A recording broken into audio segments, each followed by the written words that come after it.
Kami tuh sampai kagum. Nah, dari situ saya dorong. Kamu siap ngambil dokter? Karena dia pernah ngomong kepada saya bahwa dia itu ingin jadi peneliti malaria. Siap, ya kalau siap kamu cari. Cari dia lewat internet, perguruan universitas mana, akhirnya dapatnya di Brawijaya. Baik, kamu kuliah. 3 kali dia hampir drop out, bukan karena kami nggak bisa bayar. Dia nggak sanggup. Tapi yang mengherankan, profesor dia mendorong dia harus maju. Nah, waktu dia cerita itu, saya kuatkan juga nggak bisa, dokter. Kamu harus ingat, lihat anak-anak Papua yang mau mati itu karena malaria. Apa kamu rela mereka mati? Kalau kamu nggak menemukan sesuatu untuk penelitian ini. Dia semangat lagi. Nah, lalu ketika dia cerita, dia bilang bukan cuma papa dorong saya, para profesor, termasuk 2 profesor dari Muhammadiyah. Itu kan heran saya. Kenapa mereka dorong kamu? Dia bilang mereka juga kagum. Kamu itu bukan orang Papua. Bisa mati-matian ngurus orang Papua. Sampai begitu sulit kamu cari bahan-bahan ini. Profesor yang pun heran. Akhirnya dia selesai. Tanggal 17 Maret kemarin dia dilantik. Dalam sidang terbukanya 8 profesor menguji dia. Kami begitu bangga. Seminggu sebelum tanggal 17, tanggal 10, saya dapat berita dari dia. Pak, akhir April ini saya akan ke Singapura. Untuk apa? Ternyata tesisnya dia itu sampai ke forum ASEAN. Nah, ternyata akhir-akhir ini saudara, malaria itu bangkit lagi di ASEAN. Nah, ini mau dibahas nanti. Wah, luar biasa. 3 hari setelah dia wisuda tanggal 20, saya dapat kabar Oktober nanti dia akan ke Perancis. Saya tanya kenapa lagi? Forum Eropa. Saya akan bicara di forum Eropa. Karena Eropa pun lagi bangkit malarianya. Karena turis-turis ke daerah tropis pulang bawa malaria. Terus saya guyon, lah kapan kamu balik ke Papua kalau begini? Saya ajak guyon dia begitu. Saudara, luar biasa. Maaf, saya cuma tanya. Nah, maka itu saya imani ayat ini. Saya nyekolahkan orang. Karena supaya berbuat baik ada knowledge. Dia itu dokter yang ketiga lulus. Nah, sekarang 2 yang sedang ngambil S3.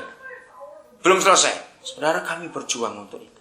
Hari Sabtu kemarin, ini Senin, Sabtu kemarin.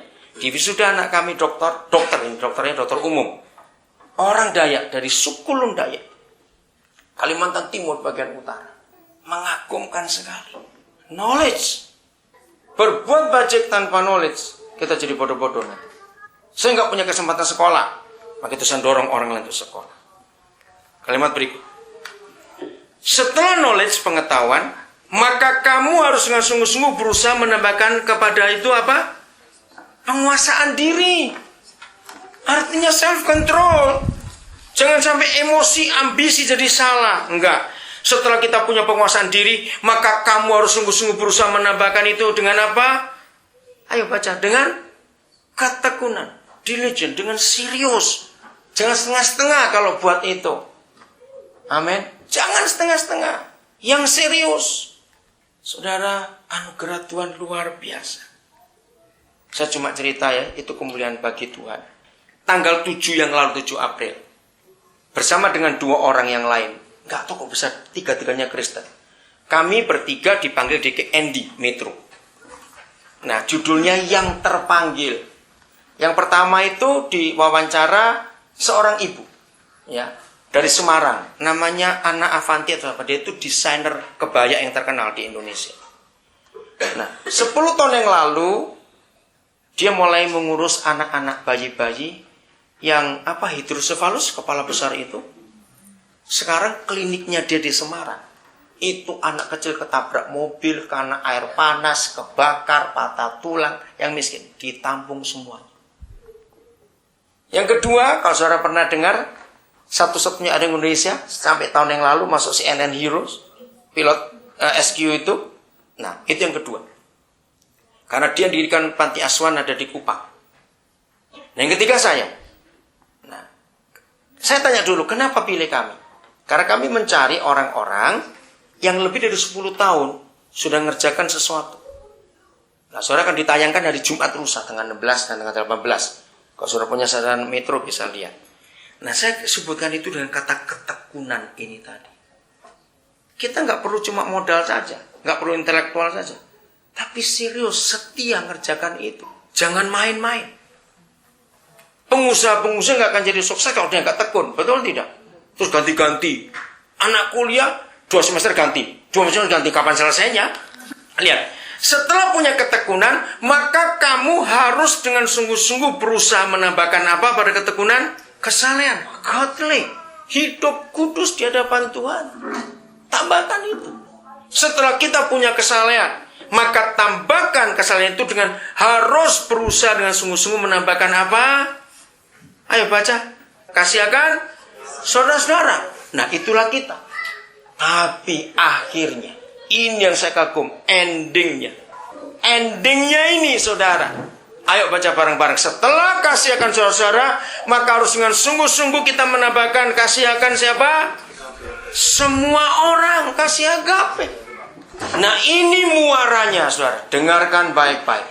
Maka percuma kita ngomong apa saja, kalau muaranya tidak untuk semua orang. Betul? Jadi iman kita, apapun yang kita buat dalam hidup ini, selalu harus akhirnya untuk semua orang. Dan inilah kehendak Bapa di surga. Ayat terakhir, 1 Timotius 2 ayat yang keempat. Jadi yang rajin puasa jadi kehendak Tuhan stop hari ini. Kehendak Tuhan gak usah dipuasin, sudah tertulis jelas di situ. Apa yang dicari lagi? Puasa biar untuk yang lain. Sudah, silakan dibaca. Iya. Semua orang diselamatkan dan memperoleh pengetahuan akan kebenaran. Inilah satu-satunya ayat dalam Alkitab yang menulis apa itu kehendak Bapa di surga. Jadi kehendaknya ada berapa? Loh, masa lupa? Ada berapa kehendaknya? 1. Apa itu kehendaknya? Ingin semua orang diselamatkan. Bukan dikristenkan, saudara. Bukan di agama Kristenkan, tidak.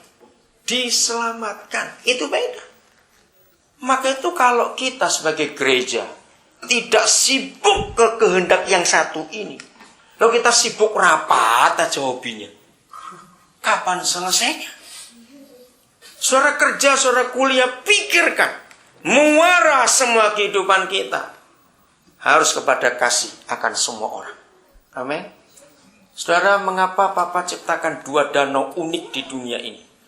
2 danau itu dialiri oleh mata air yang sama, yaitu Sungai Yordan. Tapi satu ada kehidupan, satu ada kematian. Tahu? Danau Galilea dan danau Laut Mati. Tahu jawabannya kenapa bisa jadi Laut Mati?